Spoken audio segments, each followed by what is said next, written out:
Welcome to the Northern Powerhouse interview series, where we're unashamedly spreading good news by interviewing Northern businesses and their successes during the pandemic.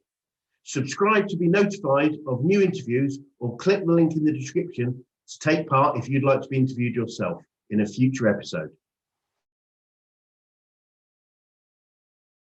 Morning and welcome to Northern Powerhouses Business Success Stories. So we have Phil Christopher, the Operations Director from Rainguard over in Leeds with us this morning. So hi Phil, thank you ever so much for joining us.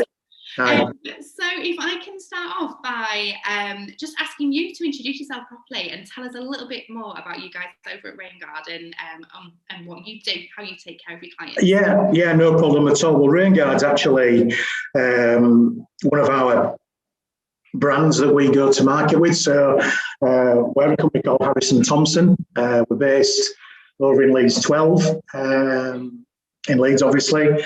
We've been around for over 50 years now, founded in 1966.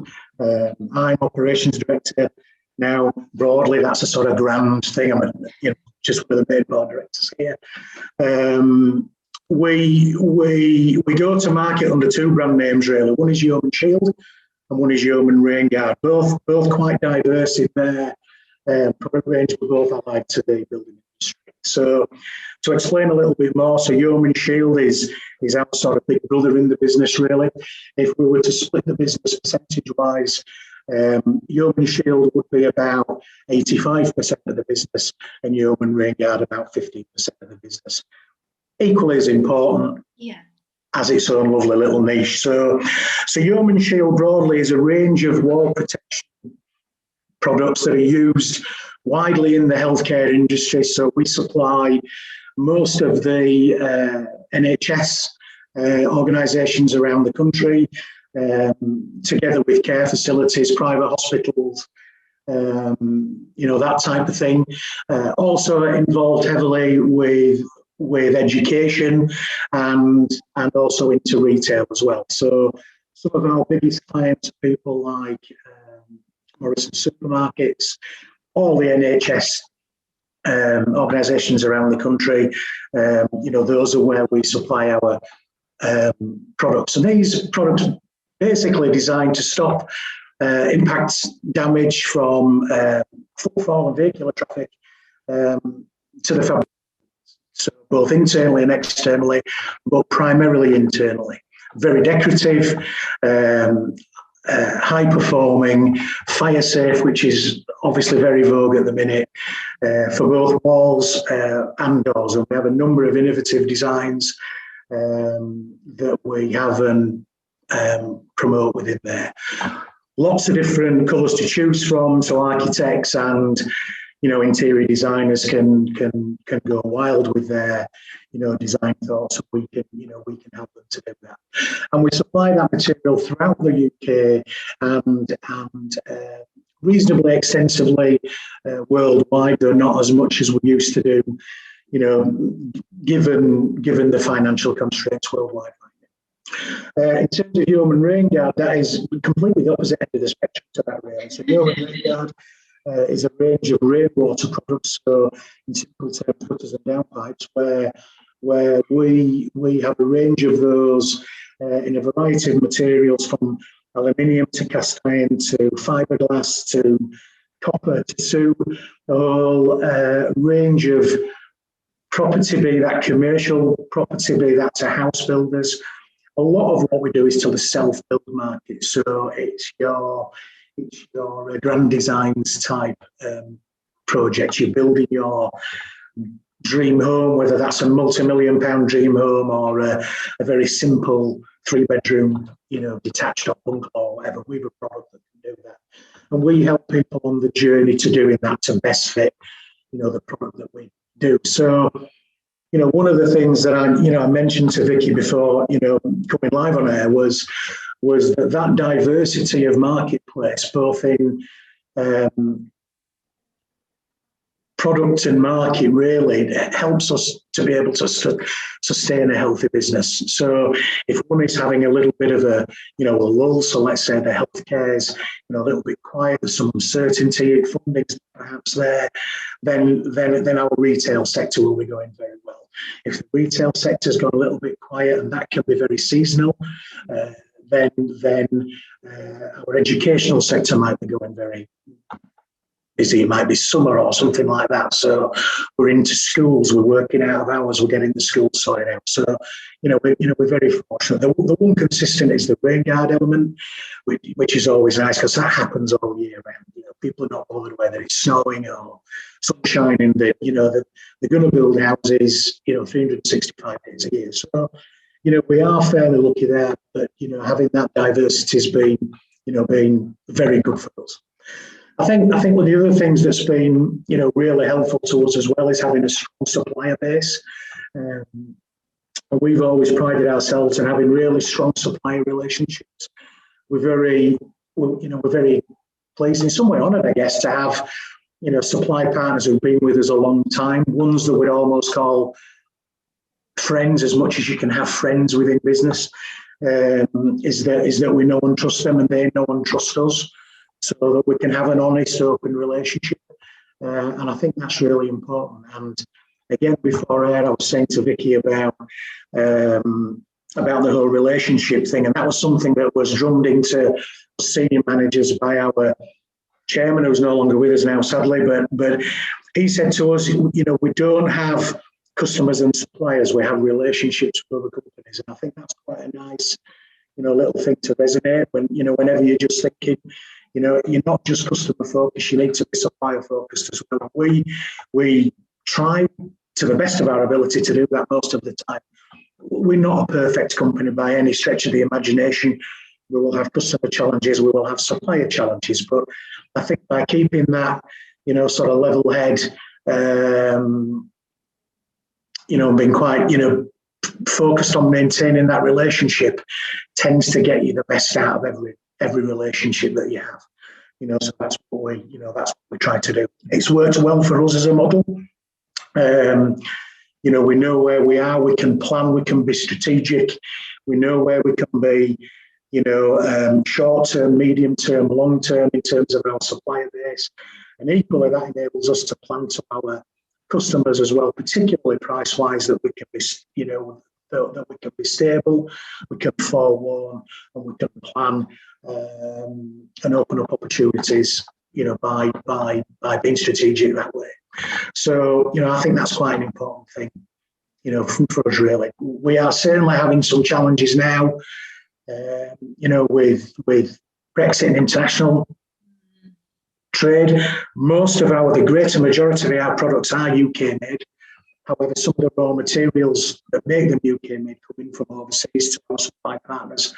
And like many other businesses, those are a challenge right now. I mean, I was buying some diverse little bit. I was buying some garden furniture for home the other day, like probably everybody else is right now, planning for the summer of sitting in the garden. And I noticed deliveries are, 20 weeks, 23 weeks and things like that now. We're not like that, thankfully, but, we have to be on the ball all the time with supply chain management, and that communication that we have has enabled us to, be one step ahead of that, plan stocks, do that type of thing. So, that's where we're at.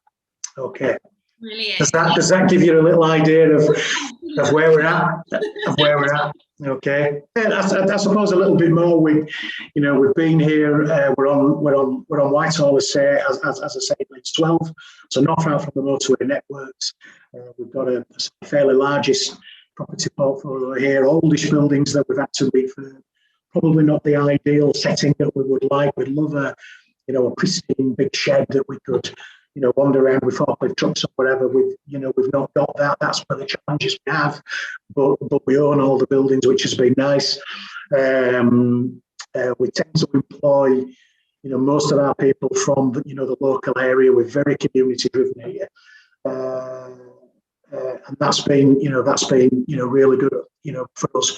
We employ 69 people now. We did employ 74 people. Sadly, like many other businesses, we have had some challenges and had to make, one or two really tough decisions, more from a business reorganisational point of view than anything else. The business is strong, but we felt as though there were some changes need to be made. So we've done some reorganisation. We've had a couple of retirements that we've not replaced, and sadly, and I'll be honest, we have had to let one or two people go. But we have got down to 69 people. But we're very strong. We're very optimistic. It's part of business. Sometimes you have to make the tough decisions for the benefit of the whole business. We're certainly not scared of doing that. But it's one that we take very seriously. But yeah, looking forward to a really strong year. It was really tough. Following Christmas, I think everybody felt that, psychologically, morale-wise in the workforce, keeping people going.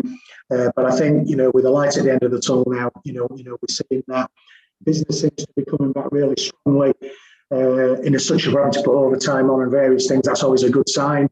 So yeah, everything's looking really rosy right now. We've got through it. Thanks. To the UK government for helping us with things like furlough and things like that. We've been one of the fortunate businesses that's been able to, take advantage of that. But it's been really good. We've made sure that we've done everything, to the letter, kept our records right, done everything that we've needed to do in case we get audited. That's been a strong thing. Proposing had a clear plan, but it certainly enabled us to get through without having to eat massively into his nerves. And here we are at the other end, all being well. So yeah, happy with that. Very happy. There's certainly lots of good things going on in the future. Lots of yeah, sure, yeah, without doubt. Yeah. So in terms of moving forward, we've got a strategic plan moving forward. When we had the sort of really downtime in the middle of last summer, we had 3/4 of our sales force from furlough because there just wasn't any work for them. We had the people home working who could home work, and we probably got down to about a core of about 19. But what that enabled us to do at board level was really take stock and just have a really strategic think about where we are. Normally, sometimes when you're running a business, it's very easy to get along with the sort of day-to-day tumble of running the business, and it's very easy not to find time to sit and to have a plan and think and take stock and what's working, what's not working, to do the old analysis thing really, and the summer enabled us to to do that, to really evaluate where we were as a business, where we were going. Have we got our offer right? Are we doing things right? Can we do things better? Are there some cost savings that could be made by doing processes better? And that downtime enabled us to sort of get together as a board and be able to do that and look at certain challenges and go, do you know what? Yeah, we're doing that really well, or we can't really do that any better than we're doing, but do you know what, this bit we can actually do better if we did this, this and the other.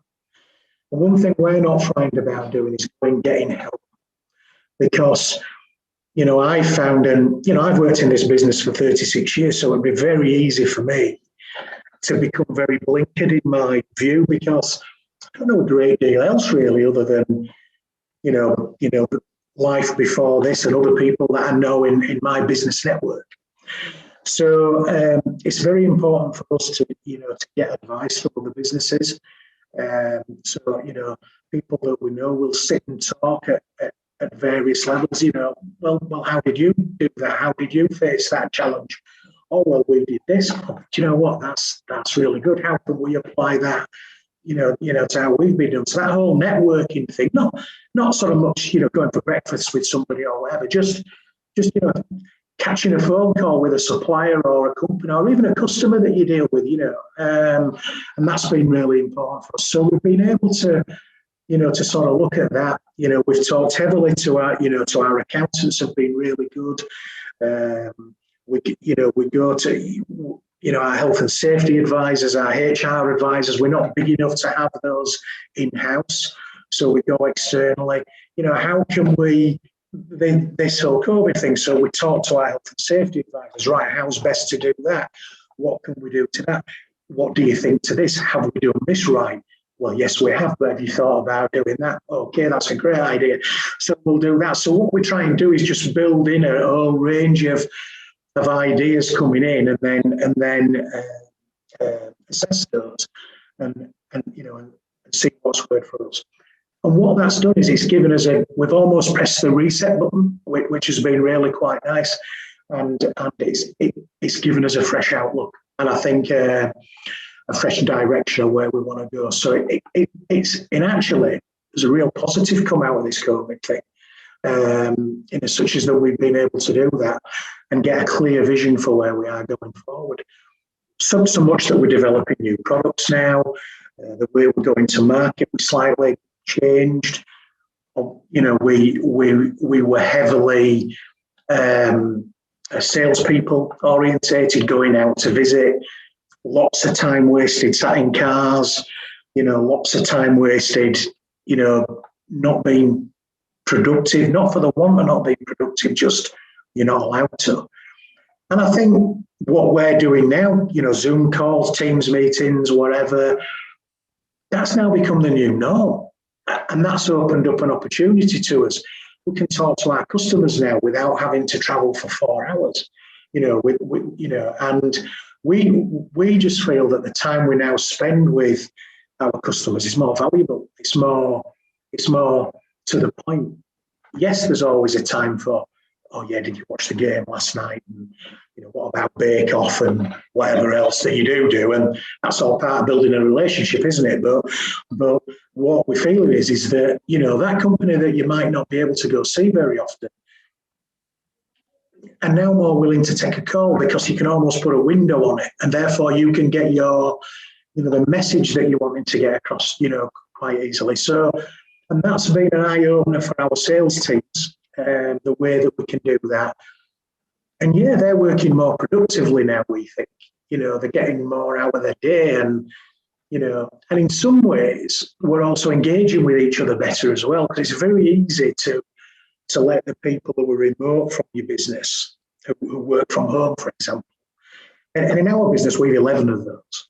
And it was very easy to, well, you only ever talk to them on a phone, but I don't sort of see you and have a chat and ask how your wife or your husband is, or how the kids doing, or whatever. So, and I think that this has made us more engaging, and it's made us meet more as a group on a group Teams or a group Zoom call, and for me that's been better. It's enabled us to reconnect, and I think it's brought people out of their shell a little bit. I think it's made them better people. It's certainly made me a better person, because I'm feeling like I'm understanding the staff better now than I did before. So that's been a positive. So rather than me have an idea what I think is going on, because I'm talking to people more and I'm seeing them more, like I'm seeing you now, Vicky, is that you understand, you understand better. So I think taking all that into throwing all that into the mix. Do you know what? Putting the sadness of COVID aside, it's been a positive for us, as a business, in that regard. Yeah, our turnover's down massively, but everybody's is. There's nothing you can do about that.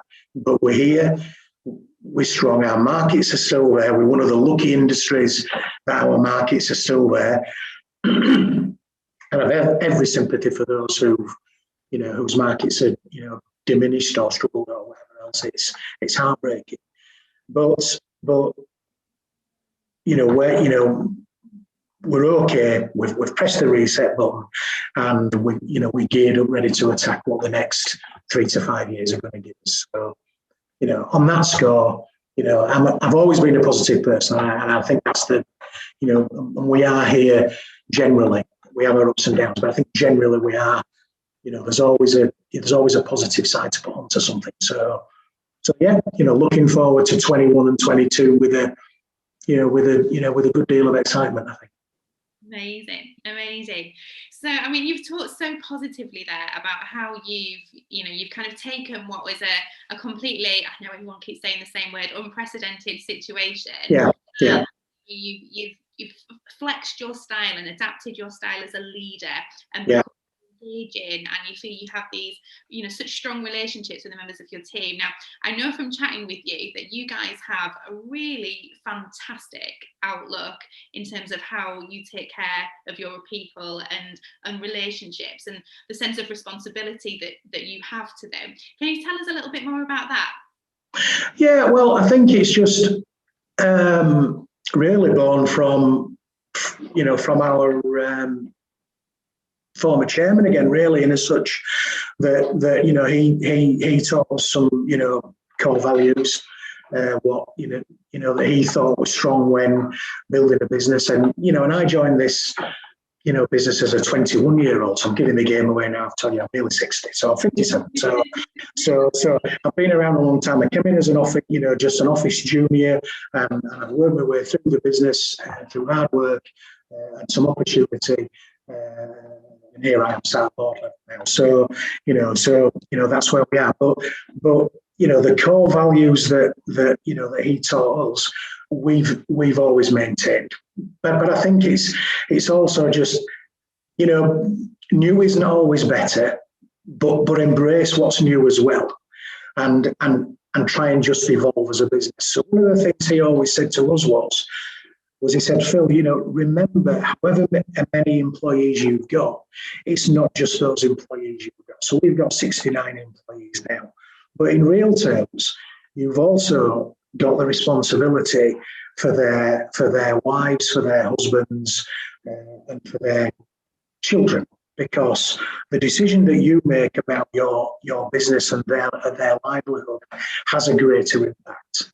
As I've said earlier, we've had to make some tough decisions this year that will have affected people's partners and families and whatever else, and those are very hard and very tough.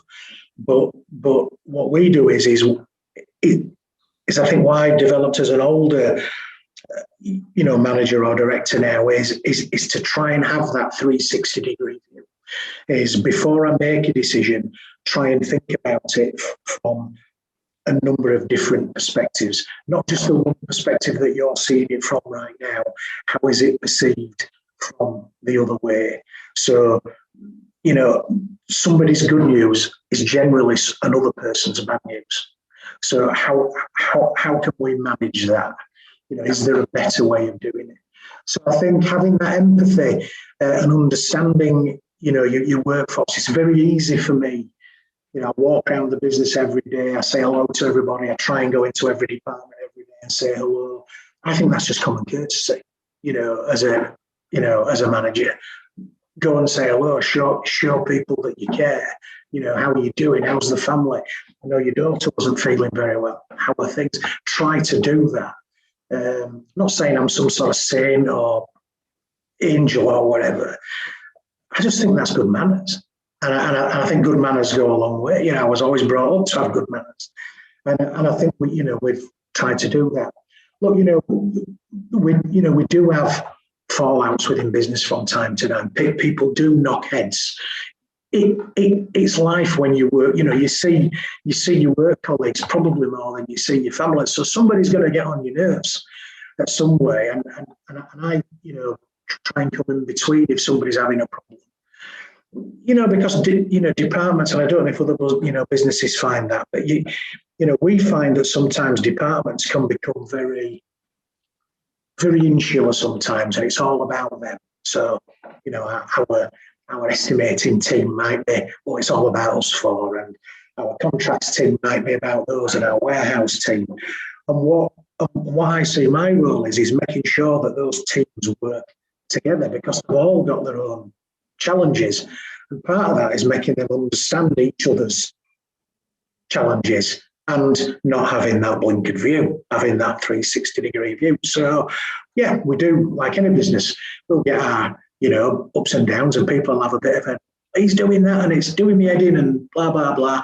But in the main, I think if we understand each other's challenges, we can get through those. So, many people have said, your people are the most important asset that you have in a business, and I'm just going to be the next person that endorses that, because without your staff and your employees, and without them being fully engaged, then you've got nothing.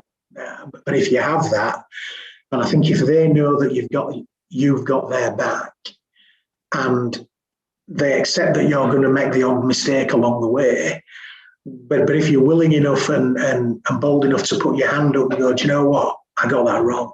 We were wrong there. And we've done that.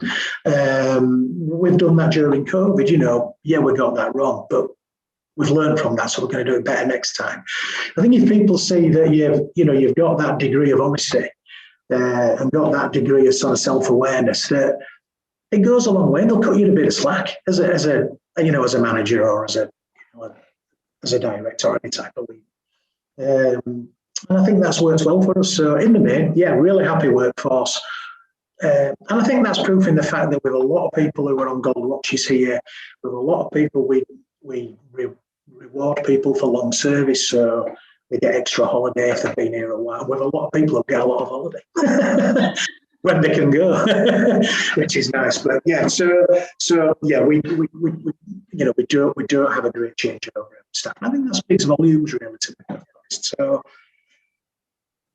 So yeah, that's where we're about. I think it's really important. It's as important as having the best product in the world. If you can have the best product in the world, if you've not got the right people running your business then and working in your business, throughout, then that's great. So yeah, but I think we've communicated better throughout this crisis, and I think that's something that we've learned, that our communication needed to be better. And I do think that we've improved on that. I think we've some way to go to get it absolutely right, but yeah, I think we've definitely got it better. And certainly to the remote workers that we've got, I think that's been a challenge right across industry, and I think we've embraced that. And I think so maintaining those core values to which I alluded to earlier on, and then embracing some of the new stuff, the technology that's around now. I think we can take that to another level, really. So old school values, common courtesies, good manners, thinking about other people, caring about other people, communicating well, and then bringing that into the modern era with the communication methods that we've got. Yeah, I think that's a real positive, to be perfectly honest. Brilliant, absolutely brilliant. Yeah, I completely align with you. In terms of that investment in people, you're as strong as the team that you have. We can have processes and we can support technology. Yeah.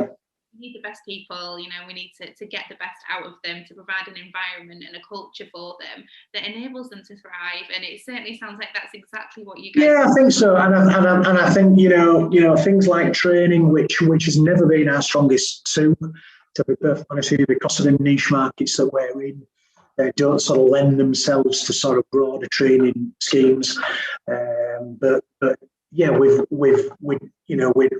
trying to embrace that a little bit more now. So that's some of the challenges that we have, and how we can do that. But yeah, I think we are getting there.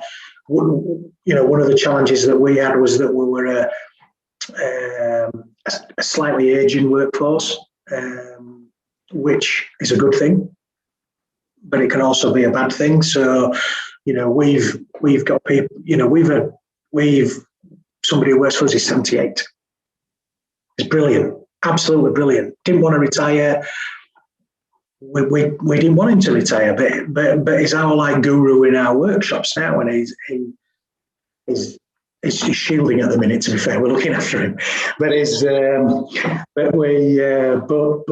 but he's been the brains behind a lot of the products that we do, and trained a lot of people, in our workshops and things. And he's forgotten more than we will ever know. So, don't write anybody off, but equally you've got to plan for the future. So we found ourselves getting a little bit longer in the tooth. So we've made a concerted effort to sort of invigorate and try and bring some younger people in.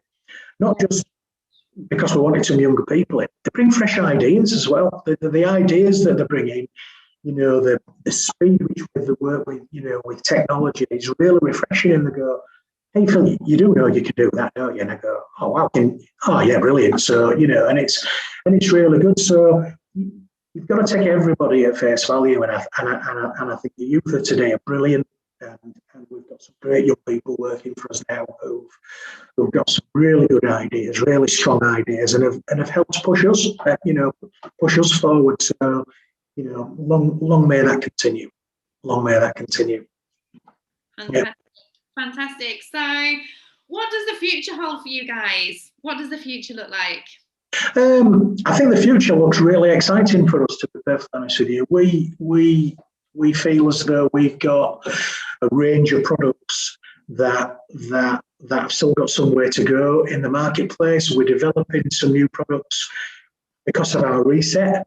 So the reset that I mentioned, we did a product review and thought, you know what, we're maybe just a little bit behind the 8 ball, so we need to reinvigorate. So we're doing quite a bit of product development at the moment, again using our accountancy partners for R&D grants and R&D tax relief and things like that, which we've not really used so much in the past. So we're taking advantage of that.